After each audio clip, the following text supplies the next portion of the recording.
Assalamualaikum warahmatullahi wabarakatuh. Waalaikumsalam warahmatullahi Waalaikumsalam warahmatullahi wabarakatuh. wabarakatuh. Istilah kedaulatan. Istilah kedaulatan itu berasal dari Arab, ya. Mungkin kalian pernah mendengar Arab, yaitu daulah. Daulah itu artinya kekuasaan. Yang kalau diceritakan bahwa di Jazirah Arab pada zaman dahulu itu bukan Arab seperti sekarang. Di wilayah tersebut itu didiami atau dihuni oleh berbagai suku Arab, berbagai suku bangsa Arab, ya, yang masing-masing mempunyai wilayah-wilayah tertentu, ya. Nah, makanya wilayah tersebut disebut daulah. Kemudian daulah tersebut diambil, dijadikan artinya itu adalah kekuasaan. Karena bangsa Indonesia dan bangsa Arab dulu pernah menjalin perdagangan, ya, bangsa Arab datang ke Indonesia untuk berdagang, terjadilah interaksi antara para pedagang Arab dengan bangsa yang ada di Nusantara, belum ada Indonesia waktu itu kan. Maka lama-kelamaan diadopsilah kata daulah itu menjadi daulat atau kuasa oleh bangsa yang ada di Nusantara. Artinya kekuasaan, ya, setelah mendapatkan awalan ke dan akhiran an. Nah, itu baru istilah, ya, istilah dan arti kata. Kedaulatan artinya kekuasaan. Sedangkan pengertiannya adalah kedaulatan merupakan kekuasaan tertinggi pada suatu wilayah atau negara yang berlaku terhadap seluruh wilayah dalam negara tersebut. Ya, teori kedaulatan ini ada 5.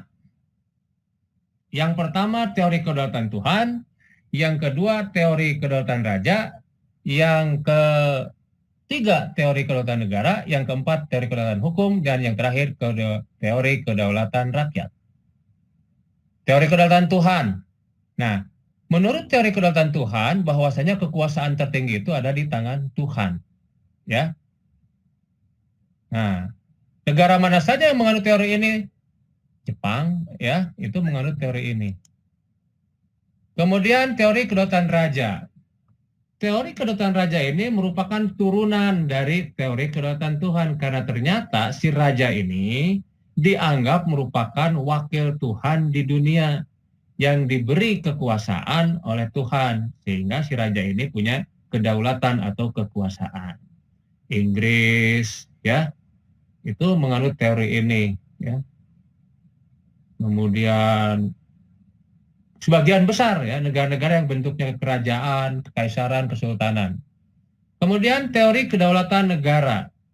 Menurut teori ini bahwa kekuasaan tertinggi itu ada pada negara yang melaksanakan undang-undang. Jadi punya kekuatan itu berdasarkan undang-undang atau hukum, melaksanakan hukum, ya.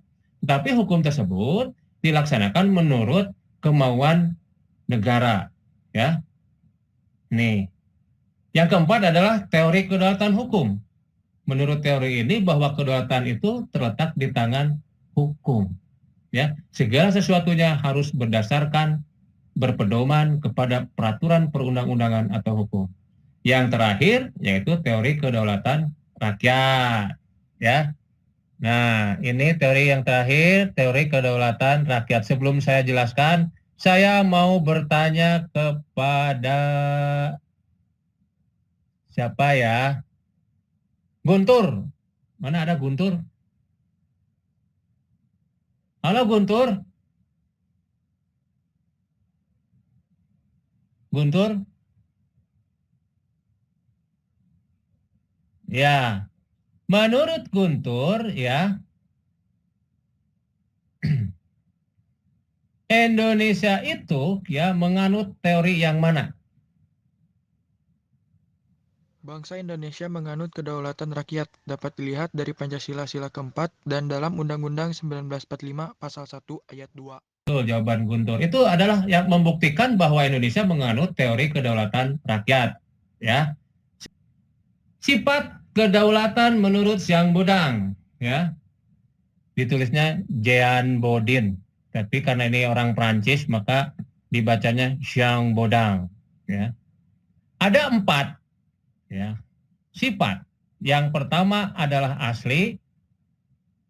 Ya, apa itu asli? Bahwa kekuasaan atau kedaulatan tidak berasal dari kekuasaan lain. Permanen, kekuasaan tetap ada, ya, selama negaranya itu berdiri atau eksis. Sebaliknya, jika negaranya tidak ada, hilang, bubar, maka kedaulatan juga otomatis tidak ada. Ya. Sifat yang ketiga adalah tunggal. Kekuasaan merupakan satu-satunya kekuasaan tertinggi. Nah, kita berbicara konteksnya adalah tentang kenegaraan. Ya. Jadi tunggal itu tertinggi. Kalau kita berbicara keseluruhan, maka yang paling berkuasa itu adalah Tuhan tentu saja. Tapi karena kita berbicara tentang ilmu kenegaraan, maka subnya itu adalah sifat kedaulatan, maka tunggal itu kekuasaan merupakan satu-satunya kekuasaan tertinggi, ya. Tidak terbatas, ya. Yang keempat, kekuasaan tidak dibatasi oleh kekuasaan lain. Nah, si kedaulatan itu atau kekuasaan itu tidak ada yang membatasi. Karena kalau ada yang membatasi, maka si pelaksana kekuasaan, si pelaksana kedaulatan itu tidak akan dapat mengelola atau melaksanakan kekuasaannya, ya, mengimplementasikan kekuasaannya demi kepentingan rakyat. Jadi tidak boleh dibatasi, ya. Nah itu. Ada yang mau bertanya, silahkan. Kalau tidak ada, saya lanjut, ya. Siapa saja tokoh yang mengemukakan pendapat tentang kedaulatan rakyat? Yang pertama adalah John Locke, ya.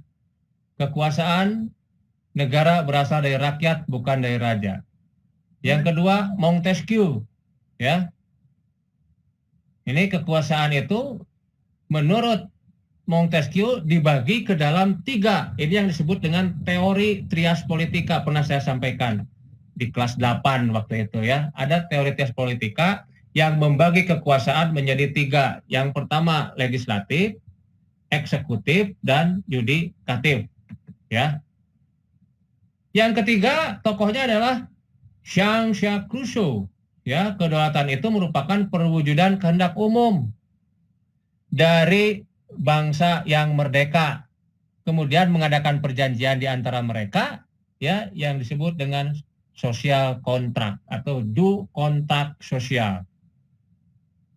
Yang keempat, Johannes Althusius. Setiap susunan pergaulan hidup manusia terjadi dari perjanjian masyarakat. Ini hampir sama si Johannes ini dengan Rousseau, ya. Terjadinya kedaulatan atau kekuasaan itu adalah akibat dari adanya perjanjian antar manusia. Ya, kita harus menyimpulkan. Yang Bapak mau adalah kesimpulan dari kalian. Saya minta Tanti untuk menyimpulkan, ya, materi yang sudah disampaikan hari ini. Bagaimana, Tanti? Jadi kesimpulannya bahwa kedaulatan itu merupakan kekuasaan tertinggi di suatu wilayah atau negara, dan Indonesia menganut teori kedaulatan rakyat yang didampingi oleh teori kedaulatan hukum. Ya, itu adalah kesimpulan pembelajaran atau pemaparan materi hari ini tentang bentuk kedaulatan Negara Kesatuan Indonesia, ya. Sudah disimpulkan tadi oleh Tanti. Kemudian nanti, ya, Bapak cukupkan sekian. Tidak lupa Bapak sampaikan terima kasih atas kehadiran kalian.